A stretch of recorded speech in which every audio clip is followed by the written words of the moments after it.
welcome to another edition of English Makes No Sense, the podcast where we have fun with the English language one lesson at a time. I'm your host, SL Rockfish, but you know you can call me Sarah. And today, my friends, we are talking about something we all experience.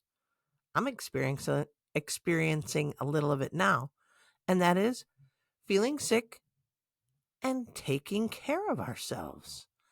But don't worry, by the end of this episode, you'll have a list of phrasal verbs and idioms to help you describe how you're feeling and what you're doing to recover. Are you ready? Let's get started. All right. First, let's talk about some phrasal verbs you can use when you're not feeling well. These are super practical and will help you describe your symptoms or explain your situation clearly. Our first phrasal verb, we've done this one before, but it is worth doing again. It is come down with. 3 words in this phrasal verb. Come down with. This means to start showing symptoms of an illness. For example, Saturday night, I started coming down with a cold. I had a sore throat and a runny nose. Or, I think I'm coming down with a cold. I've been sneezing all day. Try using this one next time you feel sick. It's much better than just saying, I'm sick. Try saying, I think I'm coming down with, or I feel like I'm coming down with, and you fill in the blank. Okay? Our next phrasal verb is kind of gross. It's throw up. Yeah, like that. Throw up. It's a polite way to say vomit. Vomit's kind of gross. But vomit, well, the whole action is gross, really. Here's how we use it. Throw up. It's not like we're going to throw up a ball. No. When we are sick, throw up means you're going to vomit. My mom used to say, you're going to upchuck. For example, she felt so sick after that ride that she threw up.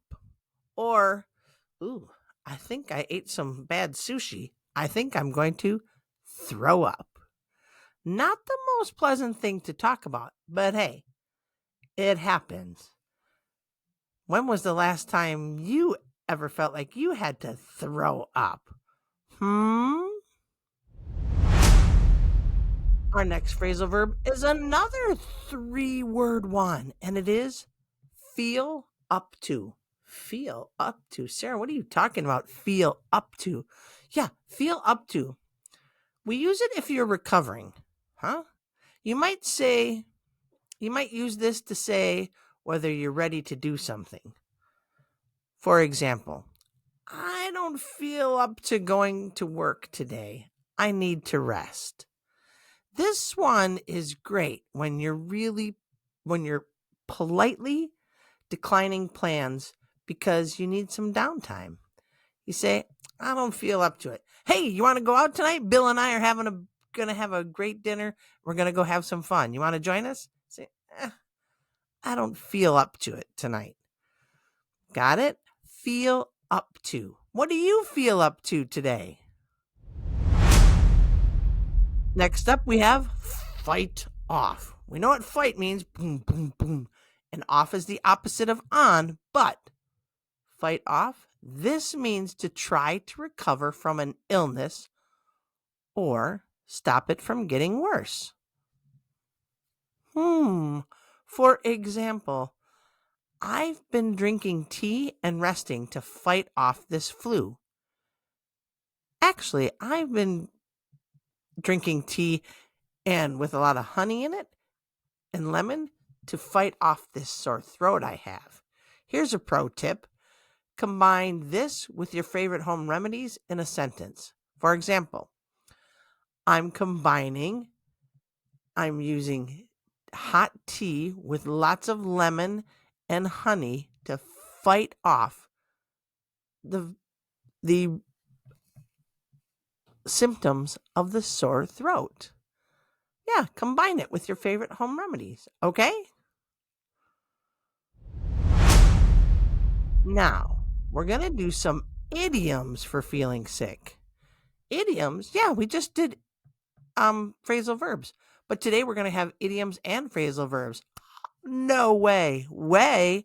Yeah, we're going to talk about idioms, those funny and quirky figurative expressions that make English oh so interesting. First one is under the weather. I've never been over the weather, but what does under the weather mean? Under the weather is one of the most common idioms for feeling unwell. What? Yeah.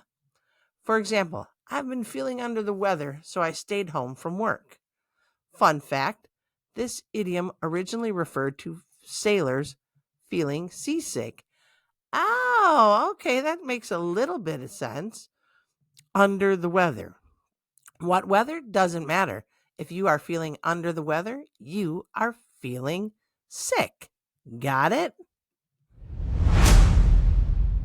Well, maybe you're run down. Run down. Yeah, that's another idiom. We use this when we're feeling exhausted or weak. Whew, I've been so busy lately that I feel completely run down. Now, this is two words with a hyphen between run and down. This idiom works well when you're not sick, but you just need some rest. You're run down. Are you one of those who needs to stay home and just regroup after being run down? Well, when you're run down and you take some time for yourself, you are on the mend. On the mend? Yeah, on the mend is a positive idiom that means you're recovering from an illness or injury. Bill was sick last week, but now he's on the mend. It's great to use this when someone asks, "Hey, how you feeling today?" You say, "Hey, I'm on the mend. I'm feeling better, thanks." But you could just say, "I'm on the mend," and people will know. Got it? On the mend for feeling better. If you're on the mend, means you're feeling better, right?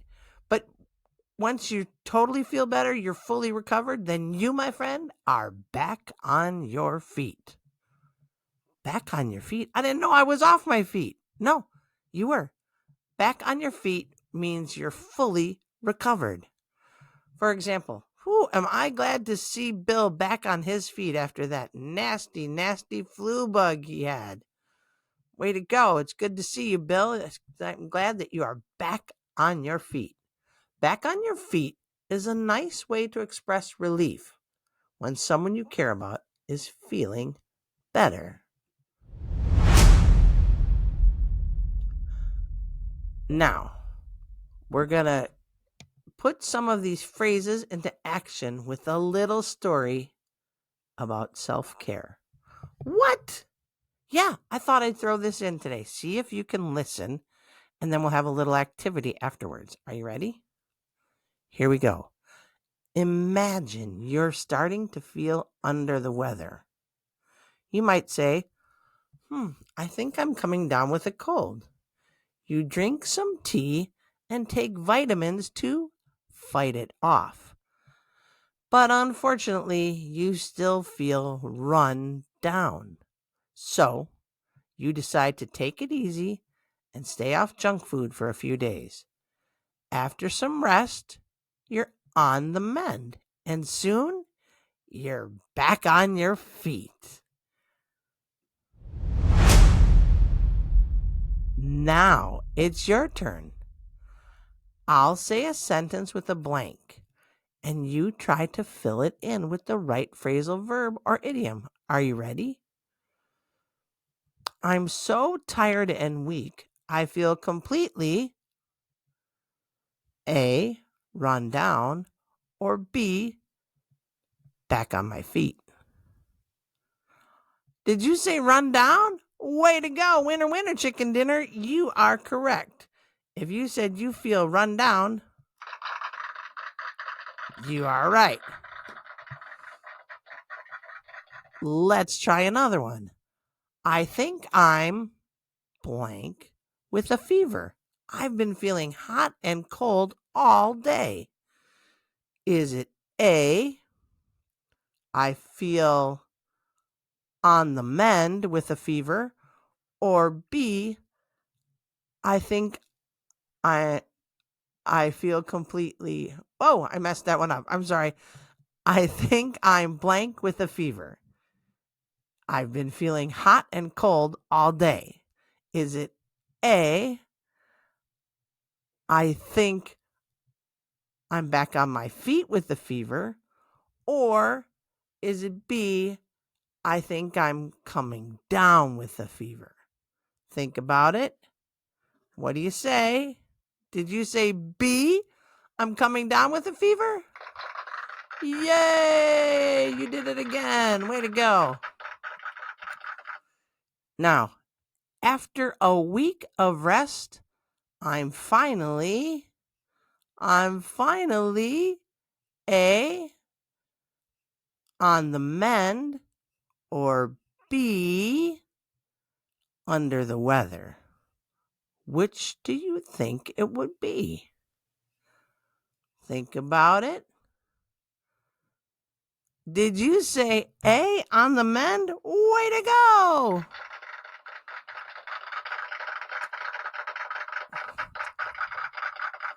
Okay, we have one more. This one is a 3-word phrasal verb. I don't blank going out tonight. I still feel a bit sick. Is it A, feel up to, or is it B, let me think of another, be a third, back on your feet? Did you say A, it feel up to? I don't feel up to going out tonight. I still feel a bit sick. Whoa, way to go. Great job. If you got all of those correct, you were a very good listener. Way to go. I appreciate your participation. Well, there you go, my friends. That's all for today's episode. Now you know how to use phrasal verbs like come down with and fight off, and idioms like under the weather and on the mend. If you, my friend, enjoyed this episode, don't forget to subscribe if you're not already a subscriber, and leave a review if you could. And if you want to practice these phrases,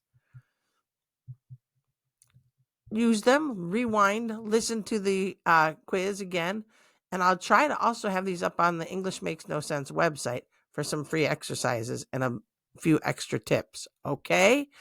Until next time, my friends, remember, do something fun, do something amazing, or, do nothing at all. But whatever you do, have a great day. Peace, friends.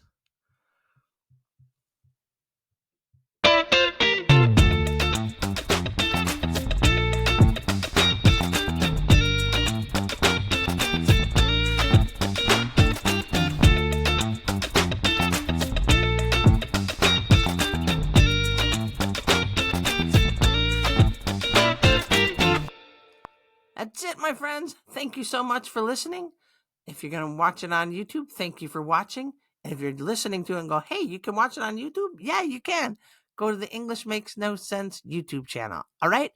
Peace, friends. Thank you so much. Practice.